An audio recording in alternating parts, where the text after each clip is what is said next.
and welcome. My name is Julie Moon. I'm Senior Research Analyst with Finovate. We are live at FinovteFall. I'm joined by Alyson Clarke, Principal Analyst at Forrester. Alyson, thanks so much for joining me today. Thanks for having me. Yeah.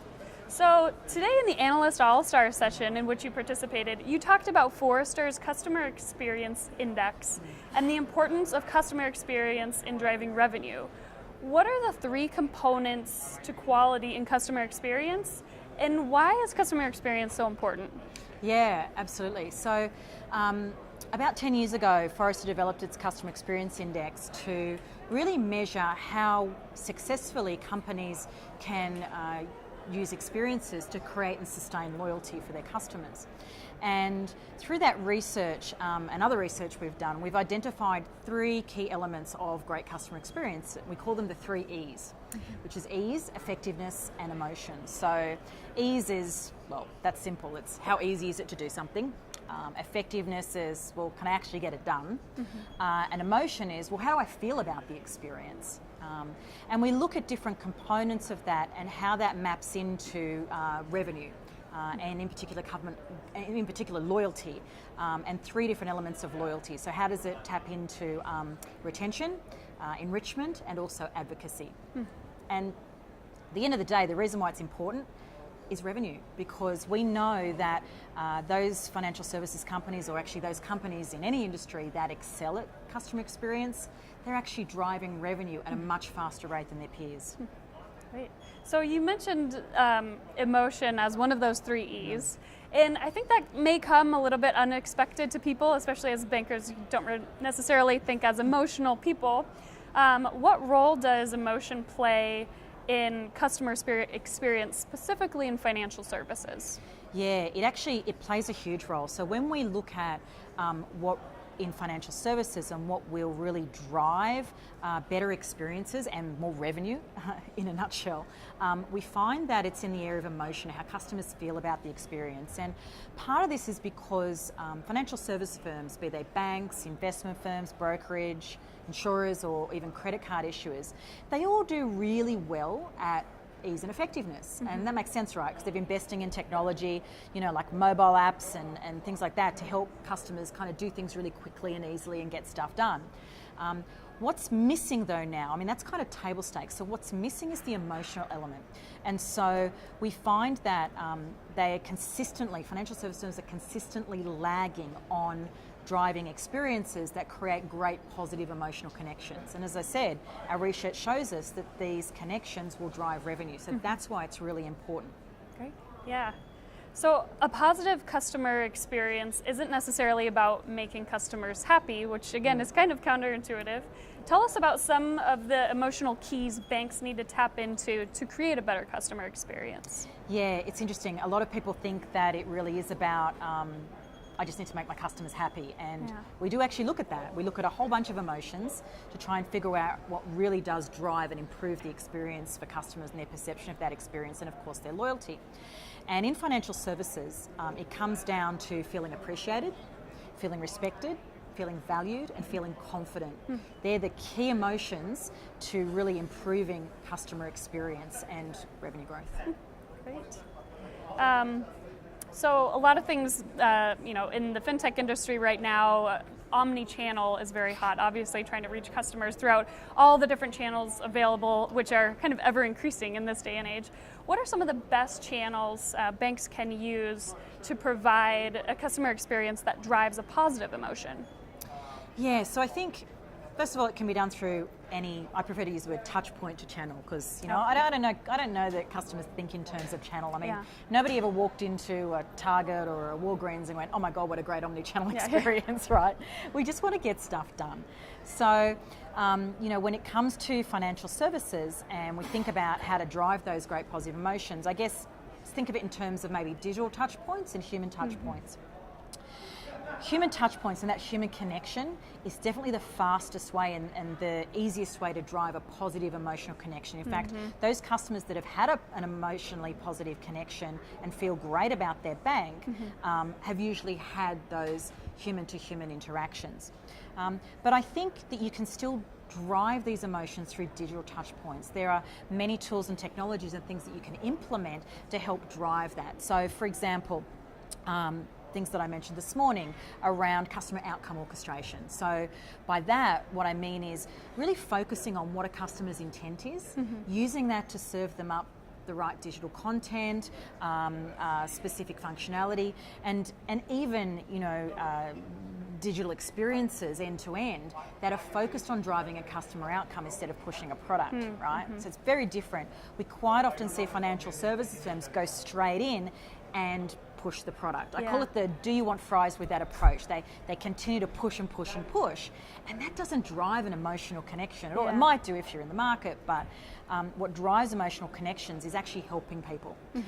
So personal financial coaching is another great way through digital touch points you can help drive that positive emotion, helping people improve their finances, save money, just generally do better. And one of the examples that I spoke about was from BBVA in Spain.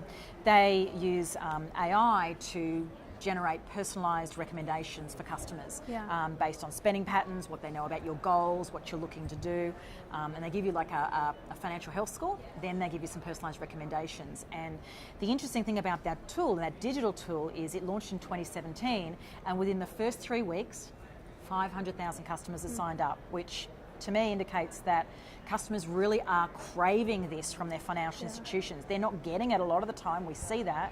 They're getting easy and effective experiences, but they're not getting the ones that really motivate them and that are important to them and help them improve their finances. Yeah, so kind of thinking about that high touch versus high tech balance and your findings on emotion, how would you categorize the recent push for FIs to automate using tools such as AI-powered chatbots and things like that in their customer service flows? Is that a good thing or a bad thing?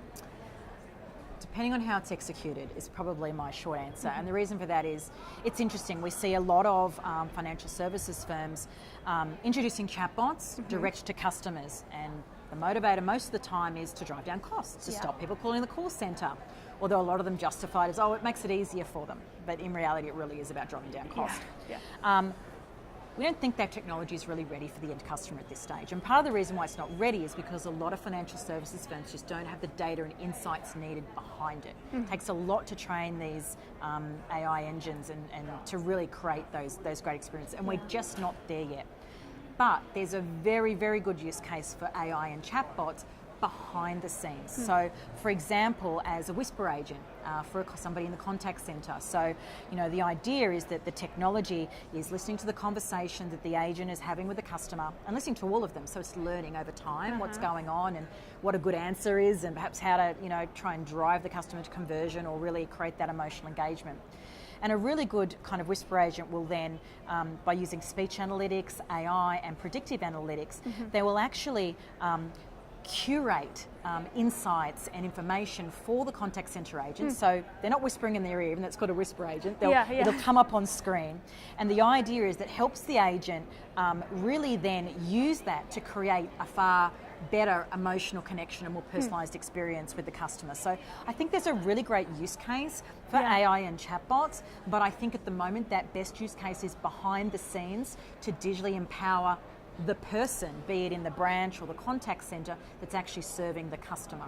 Yeah, so do you think that the human face is a key element to kind of keeping that personalization?